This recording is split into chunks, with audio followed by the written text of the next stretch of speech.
Bore टिपलाय रस्त्यावर हिंडत आहेत सर्वजण. बोर टिपलाय. हा बघ चिनो तुला आणि हा तर बाबा तोंड शिवूनच आलाय. हाय गाईज, आम्ही सध्या आता फार्म हाऊस मधून चेकआउट करत आहोत. चेकिंग मगाशीच अर्धा तास आधी केलेले. स्कॅम झालेला आमच्यासोबत फूड फ्रॉड झालेला आहे. कारण का गाईज आम्ही केलेला वेगळा बुक आणि आम्हाला दिला वेगळा. तो आमच्या गर्ल्स लोकांना कोणाला आवडला नाही विला. तुम्हाला काय म्हणणं आहे याच्यावर? अजिबात नाही, आमच्यासोबत प्युअर स्कॅम झालेला आहे. प्युअर स्कॅम झालेला आहे यांच्यासोबत असं त्यांचं म्हणणं आहे. सो गाईज मॅनेजमेंट आमचं थोडंसं चुकलेलं आहे.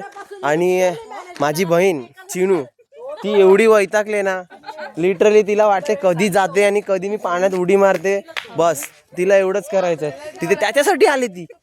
तुला काय मी बरोबर बोललो की नाही फक्त सांग. मी बरोबर आहे. आणि इकडे नंदिनी फुल हे करते कामाच्याबद्दल. ती एकदम डिप्रेशन. प्रिया बोलते की काय कुठच्या कुठे आले, घरी असते जेवली बिवले काहीतरी खाल्लं असतं. स्विमिंग मध्ये जायचं आणि काय हे चालू आहे. सो गाईज आपण आता नेक्स्ट विला मध्ये जाऊन आपण बोलूया. आता स्टॉप कर ना वासाड्या ठेव.